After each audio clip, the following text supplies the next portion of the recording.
And Will took him on. Are you well? I'm well.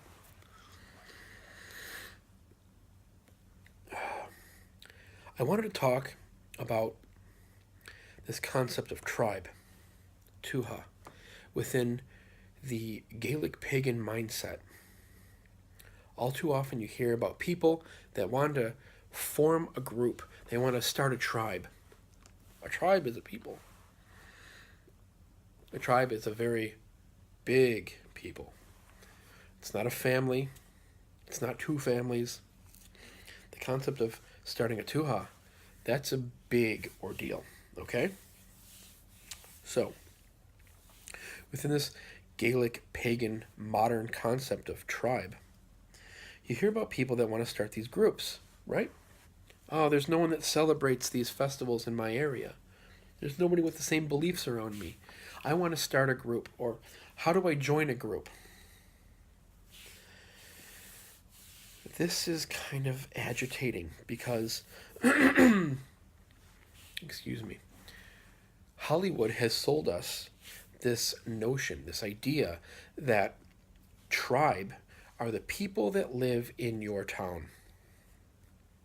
I talked about this in a previous video and tried to dispel the myth that people that you consider tribe, people that are your family, extended family, what have you, all have to live in the same geographic location. That's false. We know this from stories. We know this from history. This is not how it was. Let's take a look at the concept of travel.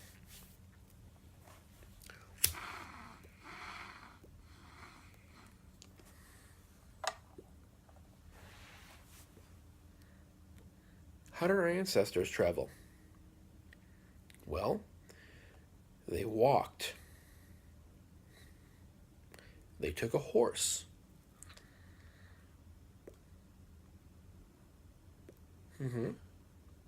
How far did they walk? How far did they ride?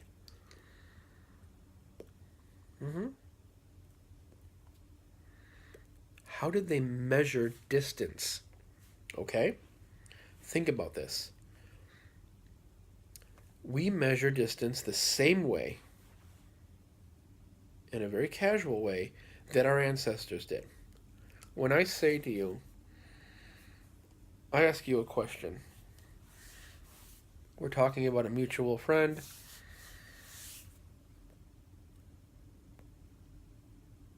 Or something of that nature. And I say something, well, how far does where's Michael live? How far is Michael, like where's Mike live? Are you going to tell me that Michael lives 4.9 miles up the road? Or are you going to give it to me in a measurement of time? In a measurement of time based on your travel. Oh yeah, well, Robert's an 8-hour drive from here. Robert's a 10-hour drive from here. Okay. What does that mean to us as a people? As a people here stateside that's spread out. Now, if you're lucky and you do it right, you can drive from Dublin to Galway 4 hours. Instead, if you're lucky and you did it right. Right? Okay?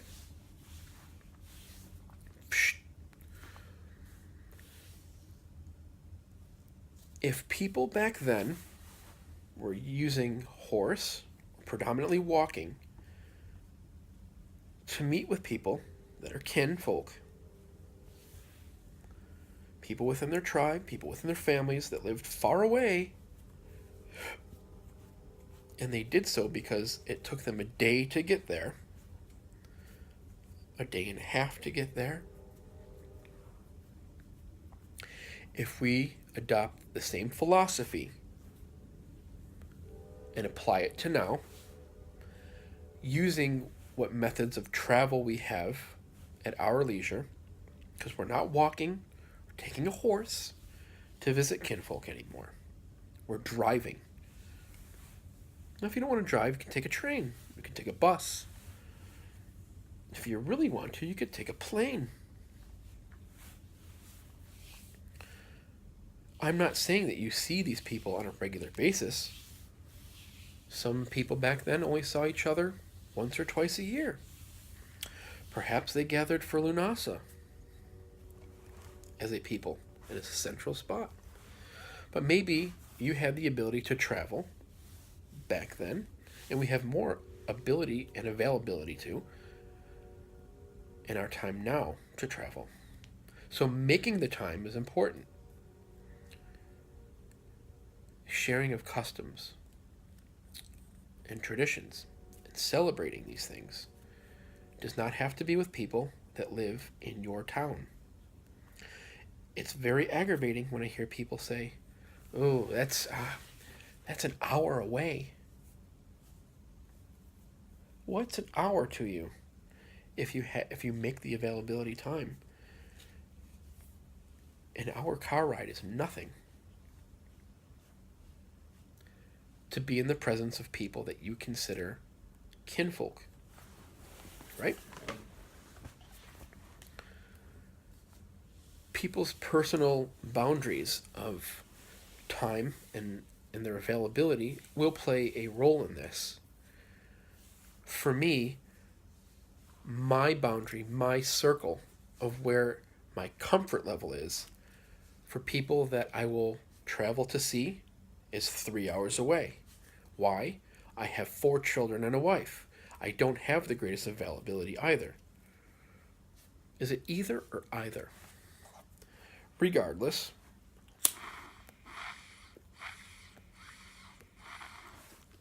I will happily get in the car and drive 3 hours and spend some time with people.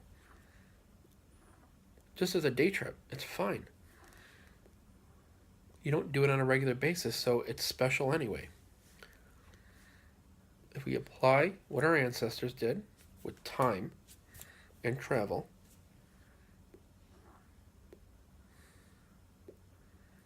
if many of them took a day to travel, think how far you would get in a day of travel now. So a 1 hour, a 3 hour, a 6 hour, an 8 hour, or a 12-hour trip by car is not unthinkable. If you're going to do a 12-hour, that's like a half a day trip, maybe you're doing so because you plan spending 4 or 5 days with your company. Maybe it's more like a family reunion at that point. Maybe it's a very long, extended camping trip. Maybe it's a big event. People that say, "Oh, that's an hour away," have no right to bitch that they have no one to celebrate with. They have no one to form a group with. If you're simply looking at the city that you live in, because most people do live in urban and suburban areas, if you're looking at it from there's no one locally, there's probably not. But that also doesn't stop you from starting something to involve the community that is there to build a community, to build a people. We're not talking about building a tribe. We're talking about building something we would call like a Pobal, a community, a congregation, a people. Many families, many hearth groups coming together to share in the culture, and the culture has its faith.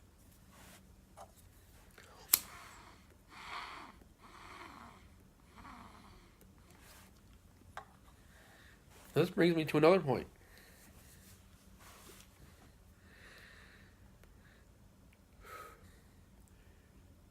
All too often, I hear neo-pagans, especially the neo-druids, people that either belong to ADF or OBOD or even solitary, and I'll cover that. That's a separate topic. These druid groups saying there's no one to celebrate these festivals with in my local area.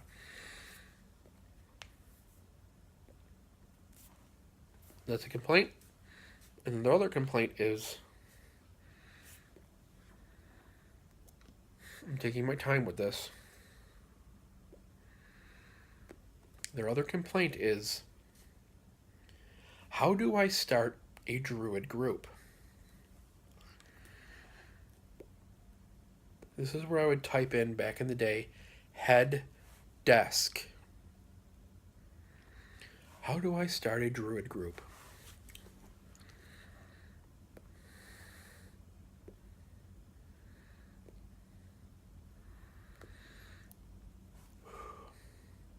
You don't.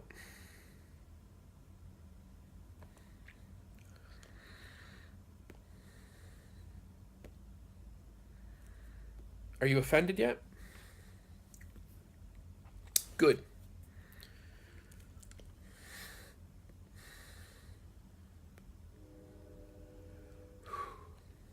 But here's the bright side.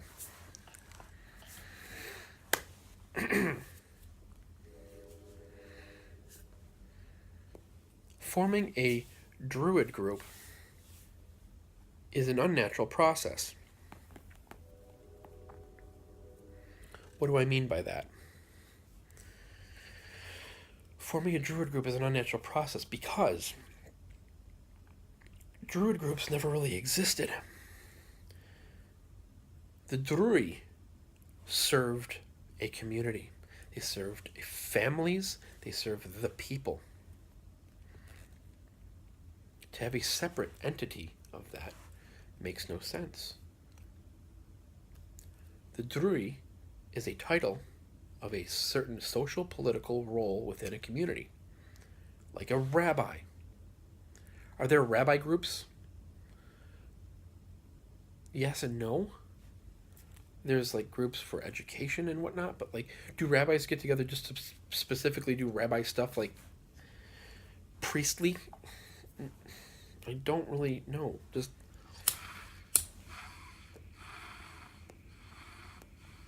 and if they do, and it's got nothing to do with our culture.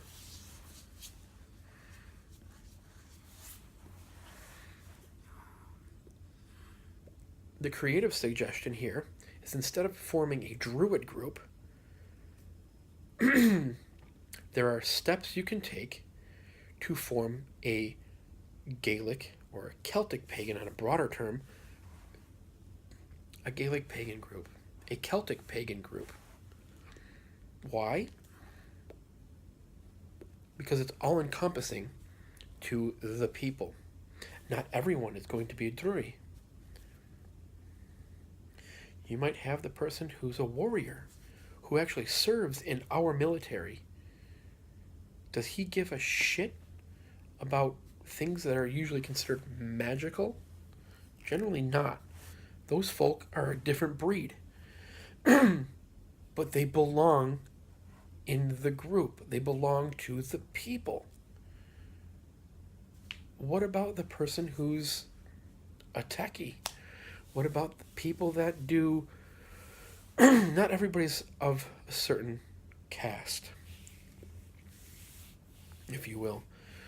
We have a social structure, culturally speaking. So to start a druid group, culturally, traditionally, makes no sense to me. Don't start a druid group. Reach out to your community and build a Gaelic pagan group. Build a Celtic pagan type of group. Have a focus beyond the language of the culture. Have a focus beyond the foods of the culture.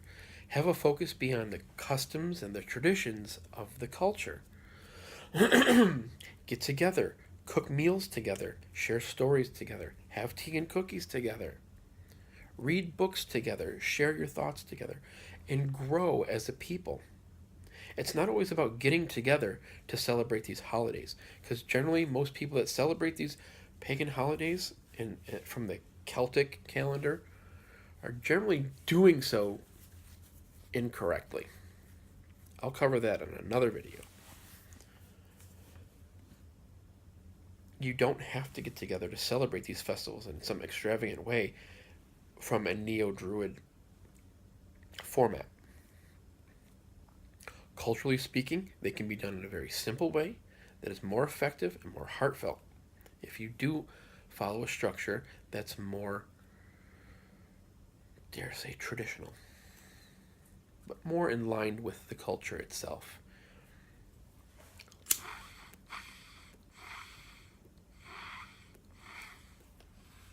There's things you can do as a people when forming a group.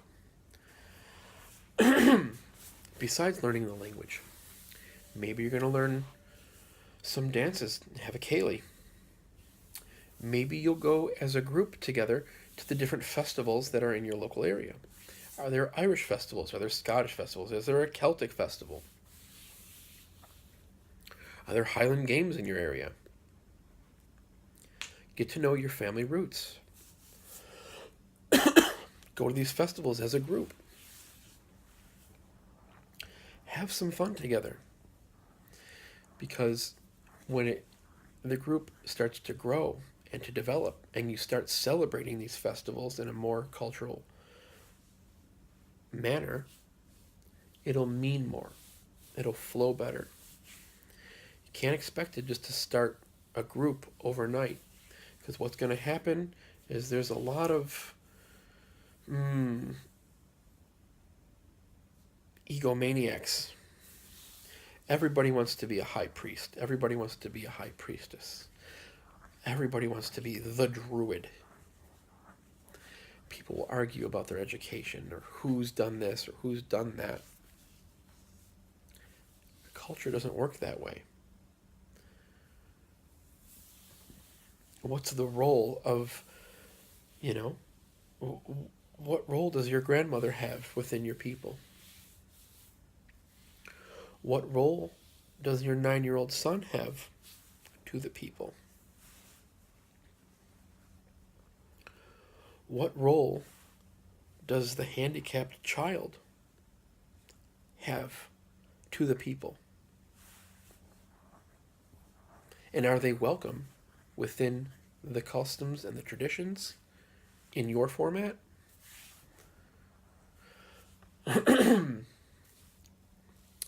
Even the person that appears to have no natural gifts or talents was protected by our laws and served the community for the betterment of the community.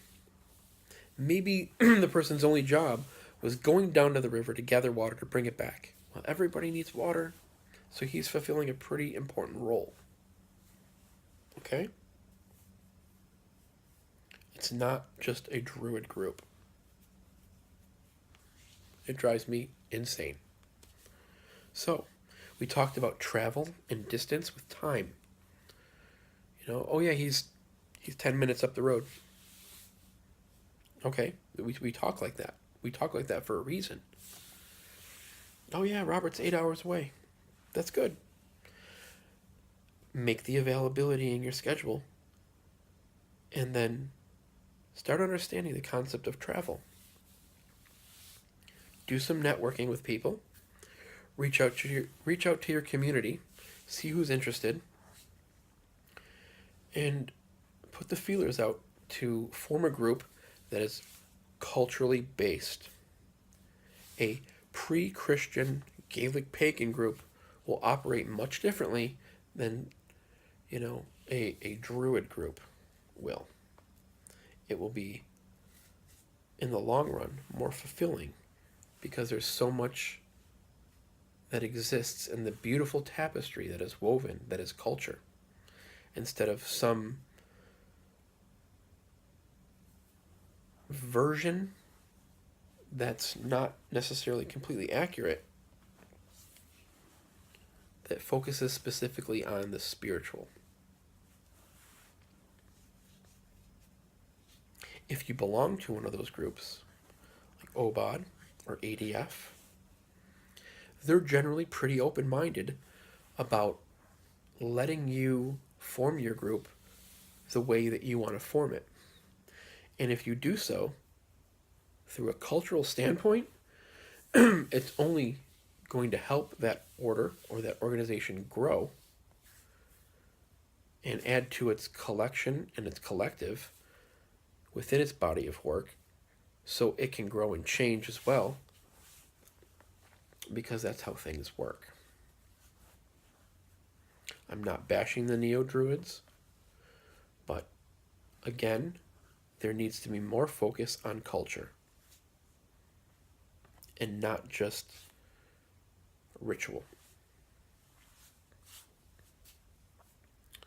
So make the time in your availability, in your schedules, to travel. See what your comfort zone is and take trips after you've networked with people. Meet them in a local park. Meet them for lunch. Meet them for supper. Have, like I always say in lots of videos, have tea and cookies. And just share. And you'll find through sharing, one of the best ways you can work with people is in the kitchen. Make a meal together. Share a meal. Have a sit down. Put a little bit of music on. If it calls for it, open a bottle of mead. Pass it around. Have a couple pints. Be child friendly. Welcome all people that are interested in becoming a part of a Gaelic pagan mindset or Celtic pagan mindset. We operate much differently here in the States than people do in Ireland. Ireland's tradition is very different because the folk customs and traditions are so interwoven into the Catholicism over there. You can't convince the Catholics that they're taking part in pagan customs. They won't see it. They don't want to see it. They won't admit it. But they do. Here, stateside, we have separated ourselves as pagans from anything that's Judeo-Christian, and that's fine. And we should. But in doing so, we cannot automatically run to groups that have existed that are claiming some sort of right to the culture and how they do things. Because what they do is no more Gaelic or Celtic than Freemasonry is, than the Rosicrucians are, than Kabbalah or alchemy or Christian mysticism or Arthurian lore. Those things are not connected to our culture. And they shouldn't be if you're celebrating it as a culture. Sorry, I'm completely frustrated. Take the time to meet with people, and you'll find the ones that stick around do so because their ancestors draw from the culture. I'm not saying that this is about bloodline, but on another aspect of this, why would you take part in something that's not directly of your ancestors, of your people? Sure, this path might call to you, and you're Chinese, maybe you're African American, and it calls to you. There's a dodgy subject with that, because you could say, well, that's fine and dandy that you're interested in this, but what about your own people? What about your own family, your own ancestors? Does that feel more like home to you? But you might marry somebody that's not of your people. And in doing so, by marrying them, they are adopted into your customs, into your culture.